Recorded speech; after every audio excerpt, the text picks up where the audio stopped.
Welcome guys, talk through tarot में आप सभी का स्वागत है। फ्रेंड्स, आज की रीडिंग कार्मिक रिलेशनशिप में आपके पर्सन का अगले 15 दिनों में आपकी तरफ जो भी एक्शन है उस पर है।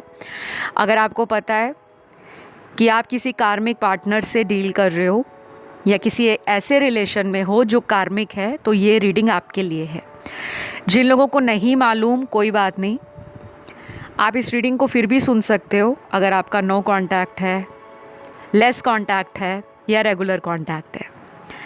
तो ये रिक्वेस्ट किया गया है मुझे टॉपिक, इसलिए इस रीडिंग को मैं कलेक्टिव एनर्जीज बेस्ड रीडिंग बना रही हूँ। तो आप इसको उसी तरह से रेजोनेट करिएगा जो आपकी लाइफ की सिचुएशन है। ज़बरदस्ती रीडिंग को थोपना नहीं है कि ये मेरे साथ मैच होनी चाहिए, ठीक है? ऐसा नहीं करना। तो चलिए स्टार्ट करते हैं आज की रीडिंग। अगले 15 दिन और कार्मिक रिलेशन में आपके पर्सन क्या फील कर रहे हैं, कौन सा एक्शन लेंगे। पहला कार्ड तो यहाँ पर है अटैचमेंट का। आपके पर्सन को अगले 15 दिन आपके साथ अटैचमेंट फील होगी और ये अटैचमेंट भी ज़बरदस्त लेवल की है, क्योंकि ये अटैचमेंट आपके पर्सन को 5D में फील हो रही है। और ये टाइम जो अगले 15 दिनों का है, अगर ये आपसे लॉन्ग डिस्टेंस में है, ज्योग्राफिकल दूरियां हैं आप दोनों के बीच में, ये किसी दूसरे शहर में रहते हैं या फॉरेन कंट्री में हैं, आपसे बहुत दूर हैं, ये रीडिंग तब भी रेजोनेट होगी। और ये अगर आप ही के शहर में है तब भी रेजोनेट होगी। दूर बैठकर भी इनको एक स्ट्रॉन्ग अटैचमेंट आपके कनेक्शन के लिए महसूस हो रही है और कुछ अनरिजॉल्व्ड कर्मा आप दोनों का है, कुछ अनफिनिश्ड सिम्फनी आप दोनों के बीच में है, जिसको पूरा करने के लिए अगले 15 दिनों में इस पर्सन से आप कांटेक्ट में आने वाले हो। तो रेडी हो जाओ, ब्रश योर सेल्फ अप, अपने आप को पुट टुगेदर कर लो, क्योंकि जो कुछ भी अभी आपने सिर्फ 5D में मैनिफेस्ट किया था, एनर्जी में मैनिफेस्ट किया था, दिमाग में सोच रहे थे कब होगा ये, कब हम मिलेंगे, कब हमारी इस रिलेशन में प्रॉब्लम सॉल्व होगी, कब मेरे पर्सन थर्ड पार्टी को छोड़ेंगे, कब मेरी तरफ आएंगे। तो ये 15 दिन जो हैं, नेक्स्ट 15 दिन जब भी आप इस रीडिंग को सुन रहे हो, यकीन रखिएगा अपने कनेक्शन पर और अपने आप पर कि इस पर्सन के साथ आपको यूनिवर्स, एंजल्स, स्पिरिट गाइड्स एक बेहतरीन ऑफ़र देने वाले हैं। अगर आपका मन खुद से करता है इनको कांटेक्ट करने के लिए, तो आप अपने मन को मारे नहीं, कांटेक्ट करिए, क्योंकि आपकी बात इनसे बनने जा रही है। कई बार ईगो आ जाती है बीच में, हमें लगता है वेट कर लेते हैं, जहाँ इतने दिन वेट किया वहाँ और वेट कर लेते हैं। तो कभी कभी वेट करना सही रहता है, लेकिन आपके लिए जो गाइडेंस है उसमें कहा जा रहा है कि आप भी अगर अपनी तरफ से इनिशिएट करते हो, डेफिनेटली रीयूनियन हो जाएगा। तो आपके जो पर्सन है ये एनर्जेटिक हैं, अपने इस कनेक्शन को लेकर कॉन्फिडेंट भी लग रहे हैं। बीच बीच में इमोशनली ब्रेकडाउन फील होगा इनको, अचानक रो भी सकते हैं, आपको याद करके पुरानी बातों को सोचकर किसी तरह का गिल्ट और शेम भी फील होगा, शर्मिंदगी भी महसूस होगी अंदर से, शायद अपने आप को कोस भी रहे हैं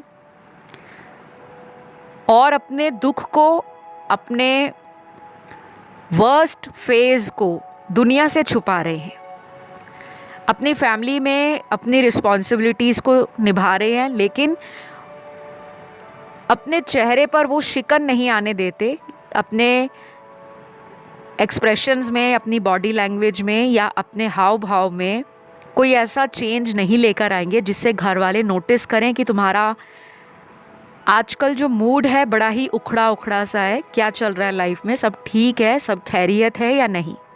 दोस्त भी नोटिस करेंगे। तो ये एक अच्छे मैनिपुलेटर हैं और दुनिया में ना कोई कितना भी अपने आप को कह ले कि मैं स्ट्रांग हूँ, मैं बहुत कॉन्फिडेंट हूँ, मैं 100% पॉजिटिव रहता हूँ, या मैं तो हमेशा ही पॉजिटिव रहती हूँ, ऐसा कोई इंसान नहीं है। हम जैसे टैरो रीडर, एस्ट्रोलॉजर या कोई भी इंसान है, उसकी लाइफ में ऐसा फेज़ ज़रूर आता है, एक ऐसा टाइम ज़रूर आता है जब उसको लगता है कि मेरी ज़िंदगी में भी परेशानियां हैं, बट वो लोग बैलेंस कर लेते हैं। बट वो अपनी एनर्जी को कहाँ पे चैनल्ड करना है, किस डायरेक्शन में अपना फोकस लेकर जाना है, रोने की बजाय वो क्या करते हैं, अपने ध्यान को दूसरी सकारात्मक गतिविधियों की तरफ व्यस्त कर देते हैं। तो उनकी जो ऊर्जा होती है वो नेगेटिव नहीं होती। जब भी उनको लगता है वो लो फील कर रहे हैं, जब भी लगता है कि अकेलापन सता रहा है, तो वो माइंड को डाइवर्ट करने की कोशिश करते हैं एंड सक्सेसफुल हो जाते हैं। लेकिन आपके साथ क्या है कि आप जो इस पर्सन को लेकर सोचते हो ना, तो आपका माइंड डाइवर्ट नहीं हो पाता। आप दिन में कई वीडियो सुनते हो, काफ़ी कुछ नेट पे सर्च करते हो, शायद कोई डेली रूटीन में कोई रिचुअल भी करते होंगे, किसी तरह का स्पेल करवा रहे हो या खुद से कुछ प्रैक्टिस कर रहे हो, हीलिंग कर रहे हो, पूजा पाठ ज़्यादा करते हो या दान पुण्य ज़्यादा करते हो, लेकिन दिमाग में वही पर्सन रहते हैं कि मैं इनके लिए कर रही हूँ और अपने रिलेशन के लिए कर रही हूँ। तो इन 15 दिनों में ना आपने ये नहीं सोचना कि मैं ये सब अपने रिश्ते के लिए कर रही हूँ, नहीं, या मैं अपना रिश्ता बचाने के लिए ये सब कर रहा हूँ, नहीं। आपको ये सोचना है कि मुझे जो डिज़र्व करता है, जिसका प्यार मेरे लिए लॉयल है, जिसका साथ मेरे लिए ज़रूरी है, जिसको भगवान ने मेरे लिए बनाया है, मेरा डेस्टाइन्ड कनेक्शन है, जो उसको मेरे जीवन में खुद ब खुद यूनिवर्स भेजने वाले हैं। तो अगले 15 दिन आपके पर्सन को आपकी तरफ एक स्ट्रॉन्ग अट्रैक्शन भी फील होगा और एक इंसान के दूर जाने की कमी का एहसास भी होगा। और अगर आप इन्हें बहुत ज़्यादा खुद याद करते रहोगे, आपका ध्यान सारा दिन इन्हीं की तरफ रहेगा। आप खाना खा रहे हो, दिमाग में ये पर्सन है। आप दोस्तों के साथ बाहर घूम रहे हो, दिमाग में ये पर्सन है। आप घर वापस आते हो, रात को फिर दिमाग में इसी पर्सन का नाम चल रहा है। फिर वो क्या है, एनर्जी ब्लॉक हो जाएगी। हमें एनर्जी को हमेशा रोटेट करना होता है, ब्लॉक नहीं करना होता। अपने थॉट्स को पॉजिटिव रखने की कोशिश करना, क्योंकि अगले 15 दिन बीच में ऐसे दिन ज़रूर आएंगे जब आपको अकेलापन फील होगा, रोने का मन करेगा, क्योंकि वो पर्सन आपको मिरर भी कर रहे हैं। और ये बातें जो मैं आपके लिए बता रही हूँ, हो सकता है ये आपके पर्सन के साथ हो रहा हो, तो आपको डिवाइन साइन दिखेंगे। ना चाहते हुए भी कुछ ऐसी चीज़ें सामने आएंगी जो आपको एक्सेप्ट करनी पड़ेंगी कि अगर कोई थर्ड पार्टी है इनके बीच में, जिसकी वजह से ये आपकी तरफ नहीं आ रहे, तो आपको समझना पड़ेगा कि इनका उनके साथ कोई कार्मिक बॉन्डेज है, कोई कार्मिक कॉन्ट्रैक्ट है। क्योंकि जब हम किसी कार्मिक से डील करते हैं ना, तो हमारा भी कर्मा उनसे जुड़ा है और उनका भी लोगों से कर्मा जुड़ा है।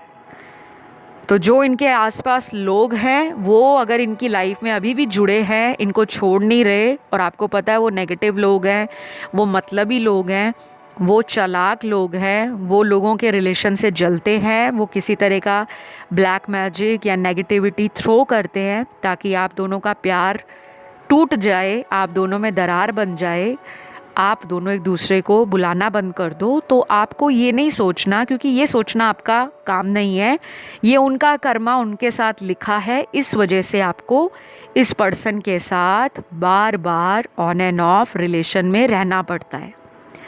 तो एक्सेप्टेंस को बढ़ा दो, क्योंकि अगले 15 दिन आपके पर्सन आपको लेकर अपने मन की बात को एक प्योर एनर्जी के साथ, एक क्लैरिटी के साथ एक्सप्रेस करने वाले हैं। और जिनका अभी अगले कुछ हफ्तों में बर्थडे आ रहा है, जन्मदिन आ रहा है, उनके लिए आपके पर्सन के मन में कोई प्लानिंग चल रही है। अचानक बर्थडे विश के लिए कॉल कर सकते हैं, मैसेज कर सकते हैं, या फिर ये भी हो सकता है कि उनका बर्थडे आ रहा है और आप कुछ प्लान कर रहे हो इनको सरप्राइज़ देने का, तो इससे आपका रिलेशन और स्ट्रॉन्ग ही हो रहा है। तो अगर बीच में ऐसी बातें आती हैं कि ये तो मुझे चीट कर रहे हैं, ये तो मुझे धोखा दे रहे हैं, मैं क्यों इन्हें कांटेक्ट करूं, तो उस चीज़ को आपने समझना है कि वो भी किसी थर्ड पर्सन में स्टक हैं। लेकिन ये तब आप फील करोगे जब आपको एक्सेप्टेंस आएगा। और अगर आप ये सोचोगे नहीं मेरे अकॉर्डिंग ही सब कुछ हो, तो वो होगा नहीं। और उससे क्या होगा कि आपके अंदर इस पर्सन के लिए फ्रस्ट्रेशन जमा होती रहेगी, मन के अंदर अवसाद पैदा होंगे, नकारात्मकता पैदा होगी, और आपका जो 15 दिन में रीयूनियन होना है वो आगे चलकर शायद अगले 2 महीने लग जाए। तो पर्सन तो आपके लिए पॉजिटिव है और वो ये सोच रहे हैं कि हम दोनों की बात भी होगी, मुलाकात भी होगी और हम रोमांटिकली इंजॉय करने वाले हैं। इसीलिए वो मन बना रहे हैं अगले 15 दिनों में आपके साथ एक फ्रेश स्टार्ट करने की। तो ये करंट एनर्जी अपडेट कार्मिक रिलेशन में जितने भी लोग सुन रहे हैं, कलेक्टिव्स के लिए रीडिंग थी, चाहे मैस्कुलिन चाहे फेमिनिन, राशियां यहाँ पर सारी निकली हैं। और एक और बात बताऊंगी कि 15 दिनों में ये भी पॉसिबल है कि ये किसी थर्ड पर्सन को अपनी लाइफ से अचानक डिस्कनेक्ट कर दे, अचानक उसके साथ ब्रेकअप कर लें, या उसका फ़ोन कॉल उठाना बंद कर दें, या उसको ब्लॉक कर दें। कुछ लोगों के पार्टनर अपने कार्मिक रिलेशन में ये कर सकते हैं। और अगर आप उनके लिए वेट कर रहे हो कई महीनों से, तो ये हाई चांस है कि अगले 15 दिन में आपकी बात हो सकती है, दोबारा फिर से शुरू हो सकती है। तो आज के लिए इस रीडिंग को यहीं ख़त्म करूँगी। अच्छी लगे रीडिंग तो लाइक शेयर सब्सक्राइब करें, और इस तरह के डिफरेंट टॉपिक्स पर आपको रीडिंग देखना अच्छा लगता है तो अपने टॉपिक्स भी आप सजेस्ट कर सकते हो कमेंट सेक्शन में।